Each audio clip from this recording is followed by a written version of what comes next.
All right, here we go. We hope you've done your translations and you're ready to sit down and see if your translations are correct. Let's take the first sentence. In the day, the first, in this case, Rishon is acting as an adjective. It's an attributive adjective, matches in number, gender, and definiteness with the noun it modifies. It modifies yom, so in the day, the first. In the first day, this is a third masculine singular perfect verb, bara. This is to create. And let's see if we have a noun that goes with that. This is a third masculine singular noun, Elohim. Elohim created. Make sure you have that past tense there. Here's the direct object marker to tell us what he created. Hashemayim, the heavens. And here's the another direct object marker again, haaretz, the earth. So in the first day, God created the heavens and the earth. Moving on to the next sentence. Haaretz, the earth, and we have a third feminine singular, haya. This is a third hay verb. Remember that third hay verbs, that third hay turns into a tav when it comes into contact with the third feminine singular perfect ending, ah. So haita, the earth was, that's a feminine, third feminine singular noun that goes with this was. So the earth was tohu vabohu. This is a great little phrase that means was without form and void. And you hopefully saw the asterisk here and knew to look at the footnote in Lambden and didn't sit too long trying to figure that out. So the earth was without form and void. Vahoshek, and darkness was, third masculine singular verb matching darkness, which is masculine singular. Al panei hamayim.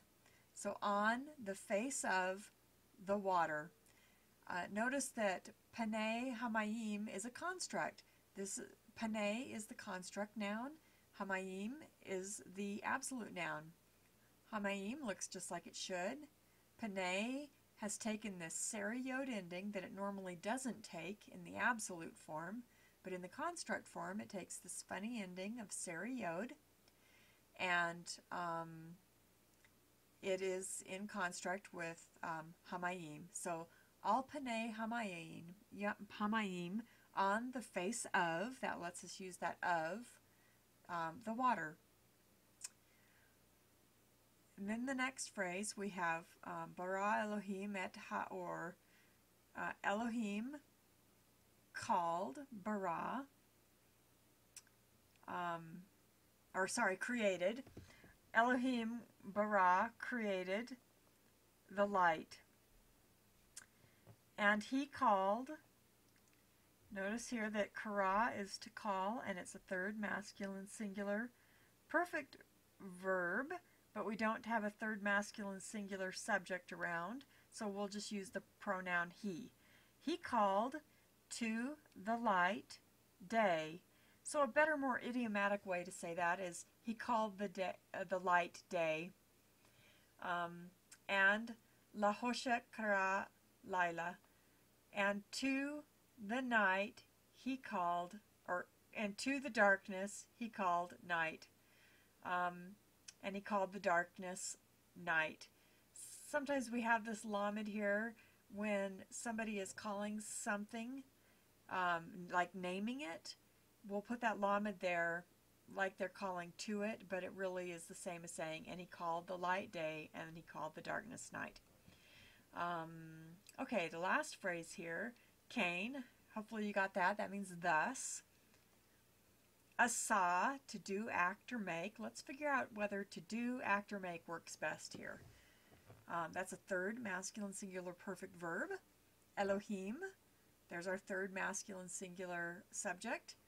So, thus, God did or acted. Both of those sound pretty good. So thus God acted or did in the day the first. Bayom harishon. Again, this harishon is an adjective to yom, describing yom, what day it was. And it's attributive. It matches in number, gender, and definiteness. It comes after the noun it modifies. All right, let's move to the next page. Here we have in the day the second, just like that other in the day the first. So in the second day, Elohim acted, asa, to do, act, or make, or made.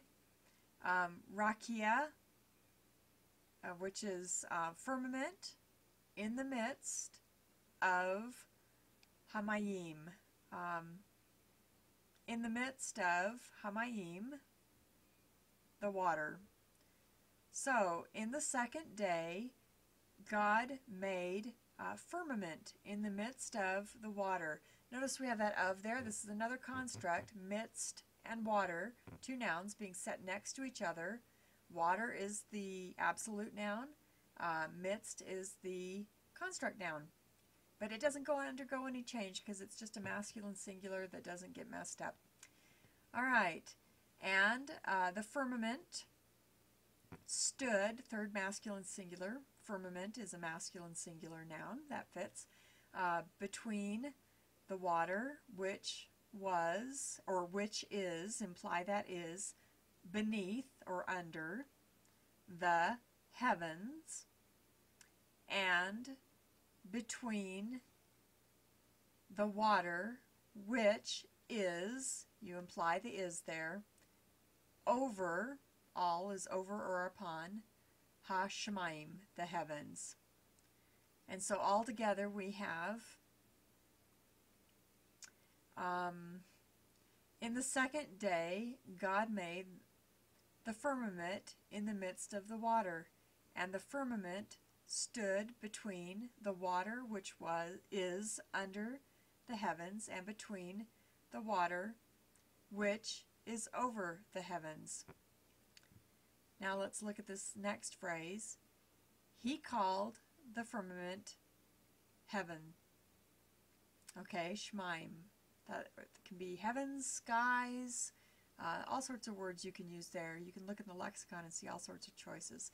And of course with kara, to call, it's third masculine singular perfect. And we don't have a subject there, so we imply it with he. He called the firmament heaven or skies. Thus, he did, third masculine singular perfect, implied subject of he. He did in the day the second. All right, let's check out the third day. In the day the third. Again, an attributive adjective. Kavatz, that means to gather. That's a third masculine singular verb, to gather. Let's see, we have the subject, God gathered. What did he gather? Let's see, the direct object marker tells us. Hamayim, the water which is under the heavens, Hashemayim. El, to or toward, Makom Ehad, to a place. Ehad means one, to one place.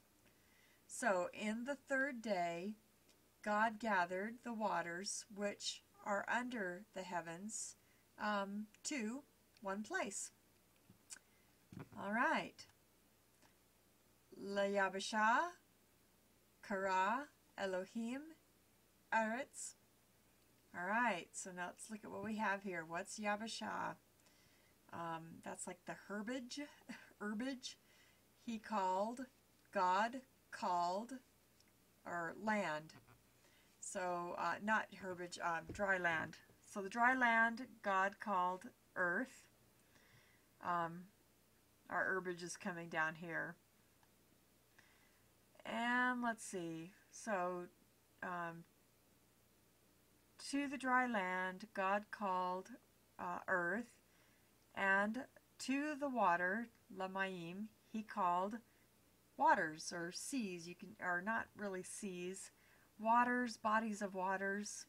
I guess you can technically call it seas. I think that's fine. Oh yeah, it's Yamim. You definitely can call it seas. All right, let's see how we can finish this up. Also, in the day, the third, he called, or he created, all the, like the grasses, the herbage, the foliage of the earth. So all the grass of the earth, that's a construct there. We have grass as a noun, earth as a noun. Earth is the absolute noun and it's definite. That means we can say the grass of the earth and make that a whole phrase. And all all trees. And that finishes our homework. In there we had a few construct phrases just like we have right here.